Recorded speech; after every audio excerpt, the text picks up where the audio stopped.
Denville.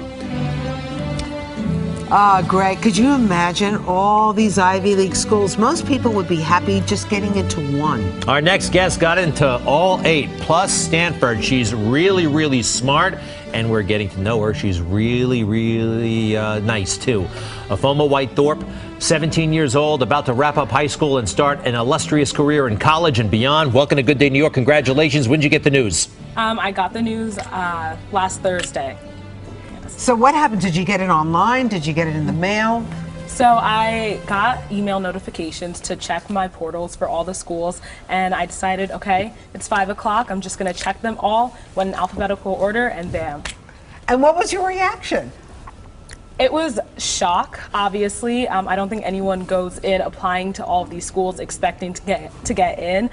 It's an honor to just get into one of these schools. Well, okay, but you never even applied. You never had a backup plan. Like I applied, you know, Nassau Community, some state school, you know, just to make sure you're going to go somewhere. You didn't bother with any of that. Yeah, so I got into Harvard through early action, and at that point I was, you know, obviously any kid would be super ecstatic, super excited about that opportunity. So I was like, okay, this is a great school. I might as well apply to other great schools to see if I have a chance. Now, so, is it show me the money? Is this now about like what is the best scholarship that is offered? It kind of is. I mean, it's also about the communities at these schools, what I think I can contribute to these schools, and what I think they can offer to me as well. So where are you leaning right now?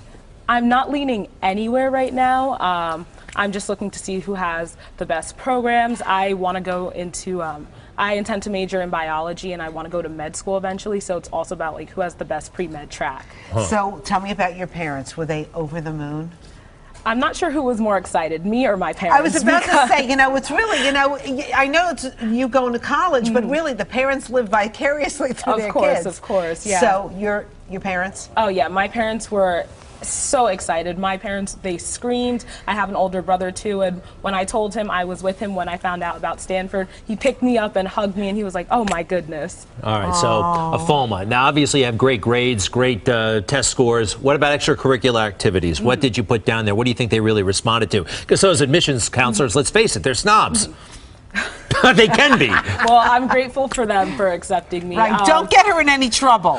So I'm super into writing. I'm the National Selma Speech and Essay Competition winner. I'm also really into global studies, and I'm a member of an organization called SGAP, and I served as a student leader at the Student Leadership Conference on Development at the United Nations, and gave the opening speech on behalf of all of the on behalf of the United States youth at this conference. All right, you know what? Yeah. She's done more in her short life than I've done in my entire life, okay? That's kind of amazing. All right, I sense a bidding war among the Ivies. Is there anybody we can eliminate? Do we want to go to upstate New York for 4 years? Cornell, it's Ithaca. very cold there. But we like is there any? Harvard, of course, gets cold too. Of course. At this time, there's no one that I could say I could eliminate, because I'm planning on going to all of the accepted students weekends and accepted students days these upcoming few weeks. So. Fabulous. All right. Are you planning to go to the prom? Yes, yes. All right, cool. What do you like to do for fun when you're not overachieving in the best possible way? Well, actually, this past year, I co-founded the African American Cultural Club in my school, so I spend a lot of time organizing meetings with that. I also run track for fun, and of course, I'm super into writing, super into reading, and one day I hope to write a book, and I've already started writing a poetry book. You're amazing. Now, let me ask you about your parents. Were they strict with you? Did they tell you couldn't go out after school? You had to stay home, do your homework? Like, what kind of upbringing did you have?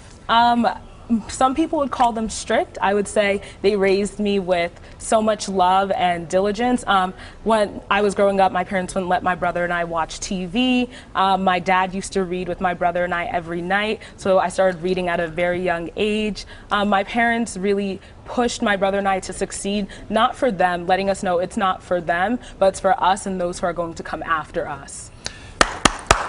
She is good. Yeah, so good stuff. She's good. All right, so what are you going to do this summer?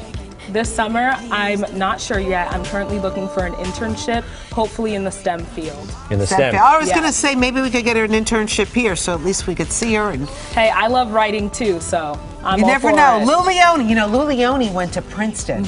We wanted him to come down and talk to you about Princeton. You know, maybe he could put in a good word or two. But for Princeton, you already got in. Anyway. Ifeoma White-Thorpe. Well, I'm sure we'll be hearing from you or about you in the future as you go on. Congratulations. Thank you so much. Thank you. Good days coming.